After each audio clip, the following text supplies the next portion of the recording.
KTV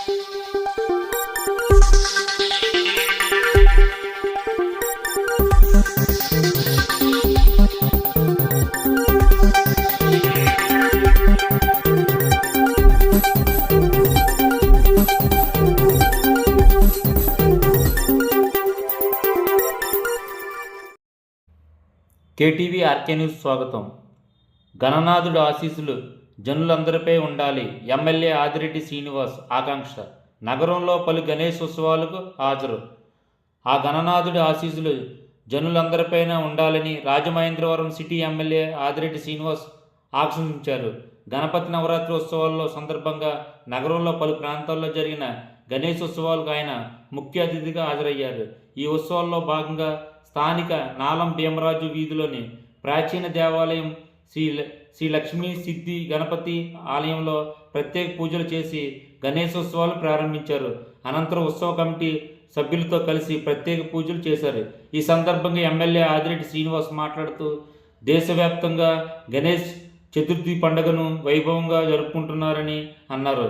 Hindu సనాతన ధర్మంతో ఈ పండుగకు ప్రత్యేక ప్రాముఖ్యత ఉందని అన్నారు. గణేశుడు అన్ని అడ్డంకులను తొలగిస్తాడని, ప్రతి కొత్త పని ప్రారంభోత్సవంలో పూజ సమయంలో ముందుగా వినాయకుడిని పూజిస్తారని, ఆనందాన్ని కలిగించే దుఃఖాన్ని తొలగించే బుద్ధుని జ్ఞానాన్ని ఇచ్చే మంగళమూర్తి గణపతి అని అన్నారు.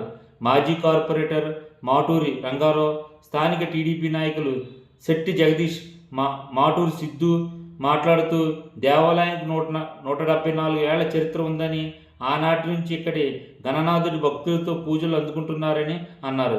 ఈ స్వామిని వేడుకుంటే మన కష్టాలని తొలగిస్తాయని, నవరాత్రి ఉత్సవాల్లో భాగంగా 9 రోజులు స్వామివారికి విశేష పూజలు అభిషేకాలు నిర్వహించడం జరుగుతుందని అన్నారు. 8వ తేదీ సాయంత్రం 5 గంటల నుండి తేదీన శ్రీ వెంకటేశ్వర స్వామివారి దైవ కళ్యాణం మహోత్సవం, 9వ తేదీ ఉదయం 10 గంటలకు పెన్నల పూజ, సాయంత్రం 6 గంటలు సహస్ర దీపాలంకరణ ఉంటుందని అన్నారు. 11వ తేదీ ఉదయం 8 గంటలకు గణపతి హోమం పూజ, అమ్మవారికి కుంకుమార్చన, సాయంత్రం 6 గంటలకు గణపతి కళ్యాణం జరుగుతుందని అన్నారు. 12వ తేదీ ఉదయం 7 గంటలకు చందనాభిషేకం, 9 గంటలకు పల్లకి సేవ, సాయంత్రం 7 గంటలకు డ్యాన్స్ బేబీ డ్యాన్స్ ఉంటుందన్నారు. 13వ తారీఖు 9 గంటలకు కుంకుమార్చన, 14వ తేదీ 8 గంటలకు శ్రీరామరహిత వీర వెంకట సత్యనారాయణ స్వామి వారి వ్రతాలు, సాయంత్రం 6 గంటలకు పంచమృత అభిషేకము, 15వ తేదీ సాయంత్రం 6 గంటలకు ఉంజుల్ సేవ, 16వ తేదీ మధ్యాహ్నం 3 గంటలకు గణేష్ ఊరేగింపు నిమజ్జనం ఉంటుందని అన్నారు. 22వ తేదీన భక్తుల భారీ అన్న సమారాధన జరుగుతుందని అన్నారు. ఈ కార్యక్రమంలో మద్ది నారాయణరావు, నల్లం ఆనంద్, నారాయణ, మురళి, రాజేష్, లలిత, మురళి, పింకేష్, బద్రి, గోవింద్, అధిక సంఖ్యలో భక్తులు తదితరులు పాల్గొన్నారు. దేశ ప్రజలకు, తెలుగు రాష్ట్రాల ప్రజలందరికీ, మరి ముఖ్యంగా రాజమహేంద్రవరం సిటీ నియోజకవర్గ ప్రజలందరికీ కూడా వినాయక చవితి శుభాకాంక్షలు. ఆ గణనాథుడి యొక్క ఆశీస్సులు అందరిపైన ఉండాలని, అందరూ కూడా విఘ్నాలు లేకుండా వారి వారి యొక్క వృత్తిలోని అభివృద్ధి చెందాలని మనస్ఫూర్తిగా ఆకాంక్షిస్తూ, మరి ఈరోజు మీరు చూసినట్లయితే వినాయక చవితి నాడు కూడా మన రాష్ట్రంలో భాగమైన విజయవాడలో విపత్తు వలన ప్రజలు ఎంత బాధల్లో ఉన్నారో మనం చూస్తూ ఉన్నాం. గౌరవ ముఖ్యమంత్రి గారు వినాయక చవితి కూడా వారి మధ్యనే చేసుకుంటూ వారి యొక్క సమస్యలు తీర్చే కార్యక్రమం తీసుకున్నారు. ఎందుకంటే తెలుగుదేశం పార్టీ మూల సిద్ధాంతమే ప్రజలే దేవులు, సమాజమే దేవాలయం. అలాంటి యొక్క ప్రజలకి పండగ పూట కూడా సేవ చేస్తున్న ఆ యొక్క ముఖ్యమంత్రి, మన ఆంధ్రప్రదేశ్ రాష్ట్ర ముఖ్యమంత్రి చంద్రబాబు నాయుడు గారు బాగుండాలని చెప్పి మనస్ఫూర్తిగా కోరుకుంటూ, మరి ఈరోజు రాజమహేంద్రవరంలోని ఒక పండుగ వాతావరణాన్ని తలపిస్తూ ఉంది. ఎక్కడికక్కడ రాటలు పెట్టడం, మంచి మంచి కార్యక్రమాలు చేయడం అన్నీ కూడా చూస్తూ ఉన్నాం. తప్పకుండా ఈ ఆధ్యాత్మిక ఆలోచన అన్నది అందరూ కూడా ముందుకు తీసుకెళ్లాలని, యువత మరి ముఖ్యంగా అవగాహన చేసుకొని మన సంస్కృతి సాంప్రదాయాలను ముందుకు తీసుకెళ్లే ఆలోచనతోటి సాగాలని మనస్ఫూర్తిగా కోరుకుంటూ, మరొక్కసారి రాజమండ్రి సిటీ నియోజకవర్గ ప్రజలకు తెలుగు రాష్ట్రాల ప్రజలకు, భారతదేశంలో ఉన్న ప్రజలందరికీ కూడా వినాయక చవితి శుభాకాంక్షలు. ఇది అతి పురాతనమైన గుడి, 174 సంవత్సరాల చరిత్ర గల గుడి. మాకు తెలిసింది 174 సంవత్సరాలు బట్టి ఈ వినాయక చవితి ఉత్సవాలు జరుగుతున్నాయండి. ఇక ఎప్పుడు కూడా సాంప్రదాయ ప్రకారంగా జరుగుతాయి.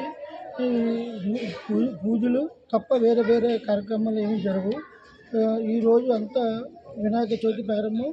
రేపు ఉదయం గణపతి హోమం, గరిక పూజ, రేపు సాయంత్రం వెంకటేశ్వర కళ్యాణం. నల్లమంచందులో వేచి చేసిన వెంకటేశ్వర స్వామిని తీసుకొచ్చి ఇక్కడ కళ్యాణం జరుగుతూ సోమవారం ఉదయం పెన్నెల పూజ, సోమవారం సాయంత్రం శాస్త్ర దీపాలంకరణ, మంగళవారం ఉదయం మోదకార్తి కొబ్బరికాయల అభిషేకం అండి, నారికేల అభిషేకం. అలాగే బుధవారం ఉదయం మళ్ళీ గణపతి హోమం, గరిక పూజ, బుధవారం సాయంత్రం వినాయకుడి కళ్యాణం, గణపతి కళ్యాణం అండి. గురువారం నాడు పల్లకి సేవ, శుక్రవారం నాడు కుంకుమ పూజలు. ఇంచుమించు 1400 మంది 1400 మంది కూర్చుని ఆడవాళ్ళందరూ కుంకుమ పూజ చేసుకుంటారండి. శనివారం కూడా అలాగే అన్నవరం నుంచి సత్యనమూర్తి కళ్యాణం పెట్టామండి. అన్నవరం నుంచి ఉత్సవ విగ్రహాలు తీసుకొచ్చి ఇక్కడ సత్యనమూర్తి వ్రతాలు పెట్టామండి, సామూహిక సత్యనమూర్తి వ్రతాలు. ఈ అన్ని కార్యక్రమాలకి ప్రజలందరూ వచ్చి పాల్గొని ఈ ప్రోగ్రామ్స్ అన్నీ దిగ్విజయం చేయాలని మనస్ఫూర్తిగా కోరుకుంటున్నానండి.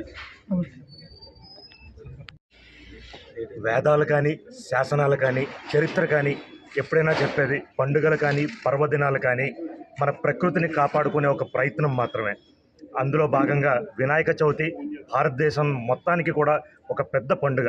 ఈ పండుగను ప్రతి ఒక్కరు కూడా ప్రకృతిని కాపాడే విధంగానే ఈ 174 సంవత్సరాల చరిత్ర ఉన్న శ్రీ సిద్ధి వినాయక లక్ష్మీ గణపతి ఈ ఆలయంలో ఎప్పుడు కూడా ఉత్సవ విగ్రహం మట్టితోనే తయారు చేసి దాన్ని కూడా సాంప్రదాయబద్ధంగా మన గోదావరి నదిలో ఆ మట్టిని, బంకమట్టిని మళ్ళీ నీరు కలుషితం అవ్వకుండా జాగ్రత్తగా దాన్ని నిమజ్జనం చేసే బాధ్యత తీసుకుంటాం మా బృందం అందరూ కూడా.